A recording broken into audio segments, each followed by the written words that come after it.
ফকিরগঞ্জ বজাৰত ৯ নং বীৰসিং দৰুৱা সমষ্টিৰ AIUDF আশাবাদী প্ৰাৰ্থী ডাক্তৰ ৰেজা আমিনৰ ৰাইজৰ সৈতে মত বিনিময়। ৯ নং বীৰসিং দৰুৱা বিধানসভা সমষ্টিৰ অন্তৰ্গত ফকিৰগঞ্জ বজাৰত AIUDF দলৰ আশাবাদী প্ৰাৰ্থিত্বৰ দাবীদাৰ ডাক্তৰ ৰেজা আমিনে আগন্তুক বিধানসভা নিৰ্বাচনক লক্ষ্য কৰি ৰাইজৰ সৈতে এক মত বিনিময় সভা অনুষ্ঠিত কৰে। সভাখনত স্থানীয় ৰাইজ, ব্যৱসায়ী আৰু দলীয় কৰ্মী উপস্থিত থাকে। উক্ত মত বিনিময় সভাত ডক্টৰ ৰেজা আমিনে অঞ্চলটোৰ বিভিন্ন জ্বলন্ত সমস্যা যেনে পথ সংযোগ, শিক্ষা, স্বাস্থ্য সেৱা, পানী যোগান, নিবনুৱা সমস্যা আৰু সামগ্ৰিক উন্নয়নৰ বিষয়ত ৰাইজৰ মতামত গ্ৰহণ কৰে। লগতে তেওঁ ৰাইজৰ আশা আকাংক্ষা গুৰুত্ব দি জনমুখী আৰু উন্নয়নমুখী ৰাজনীতি গঢ়ি তোলাৰ আশ্বাস দিয়ে। উল্লেখযোগ্য যে মত বিনিময় সভাই অঞ্চলটোত নিৰ্বাচনী পৰিৱেশত এক নতুন উদ্দীপনা সৃষ্টি কৰিছে বুলি স্থানীয় ৰাইজে মত বিনিময় প্ৰকাশ কৰে। News desk report, BLP live 24।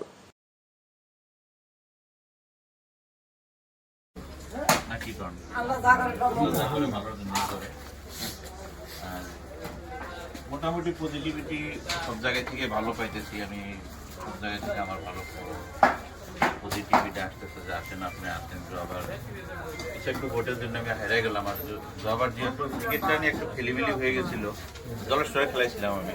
প্রথম টিকিট পেতে ইনশাল্লাহ জবাবারই আমি MLA হয়ে যাই। আসলে জবার ভাগ্যে নাই, আল্লাহ ভাগ্যে রাখে নাই। কিন্তু এবারকার বাতাবরণ যেটা লাগছে খুব ভালো লাগছে। যে কোনো জায়গায় যাই, এখানে যেরকম গ্যাদারিং হয়েছে অন্য জায়গায় এরকম গ্যাদারিং হয়, এগুলো একদম অচিনাকি জায়গা। আমার ওইদিকে মাসুনের গাতে গেছি,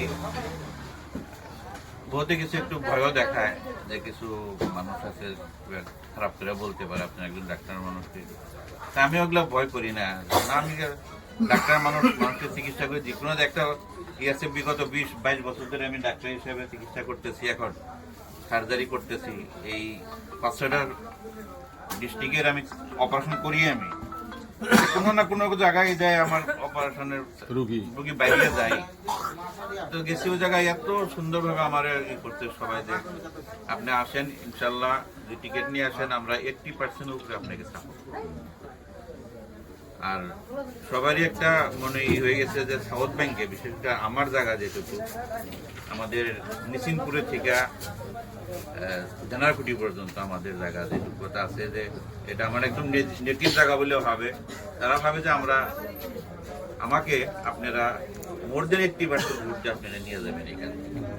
তাই আপনাদের কাছে আসা, যদি আমি টিকিট পাই, টিকিট ইনশাল্লাহ পাওয়া লাগেই, তাহলে আপনারা 85%ই ভোট দিয়ে আমাকে নিয়ে যাবেন এখান থেকে। আর আমি আপনার যিনি ছেলে, আমাকে বিগত দিনে থেকে দেখে আসতেছেন আমি কিভাবে থাকি, ডাক্তার হিসাবে কিভাবে থাকি। আর আল্লাহ যদি MLA বানায় আমাকে, আমি আপনাদের কাছে তার চেয়েও আরো বেশি ভিতরে যা থাকা লাগবো আমার। কেন আপনাদের ভোটের দ্বারাই আমি MLA করব, আপনাদের পাওয়ারের দ্বারা আমার পাওয়ার আসবে। এইটুকুই কথা, যাতে আমি আপনাদের কাজ করতে পারি। বিশেষ করে আমাদের ইরোশন যেটা হইতেছে, এই ইরোশনের থেকে আমাদের জায়গাটা বাঁচাইতে হবে। এটাই কথা। শিক্ষিত আমাদের জায়গার ছেলে মেয়েদেরকে আমরা শিক্ষিত বানাইতে পারবো। শিক্ষিত না হলে আমরা আগবারে যাইতে পারবো। হুজুর শিক্ষার উপরে ভালোই দিছে ওই দিনকে। আর উনি শিক্ষার যেটা পুকুর আমাদের কাছে আইনা দিছে, দেখেন বহুত গরিব ঘরের পোলাপান, আপনারা ভাবতে পারেন না যে ডাক্তার কি বস্তু। আর ছোট থাকতে দেখছি ডাক্তারের বুকলে যাওয়ার কথা ভাবলে 5-7 দিন আগে ভাবা লাগতো বাড়ি থেকে ডাক্তারের কাছে যাব। কিন্তু এখন দেখেন এমন বাড়ি থেকেও ডাক্তার হয়ে গেছে, ভাবার অতীত। তাহলে দেখেন, আর এটা কার জন্য হয়েছে? একমাত্র আমাদের দলের সুপ্রিমো, তার দ্বারা পরিচালিত আজমল ফাউন্ডেশনের থ্রু দিয়ে আমাদের বাড়ি থেকে ডাক্তার হয়েছে, ইঞ্জিনিয়ার হয়েছে। ইভেন IS যেটা তারা কোচিং সেন্টার বানাইছে, ওইখান থেকে কিন্তু ACS অফিসার ভোট হয়ে গেছে, আমাদের ছেলেরাই হয়েছে। IS বানানোর জন্য তারা কোচিং সেন্টার দিল্লিতে করছে। কেন? এগুলা কার জন্য? আমাদের জন্যই করছে তারা। আমাদের মেয়ে, তাদের যেটা ল কলেজ আছে, সেই কলেজে থেকে খালি তারা লয়ারই হয় নাই, তারা ইউনিভার্সিটিতে টপার হয়ে গেছে। তাহলে আমরা সেই হুজুরের হাত, এই মৌলানা বদরুদ্দিন আজমল আল কাসিমের হাত কেন শক্তিশালী করি না? আমার কথা হলো, এটা কেন করতে পারি না আমরা?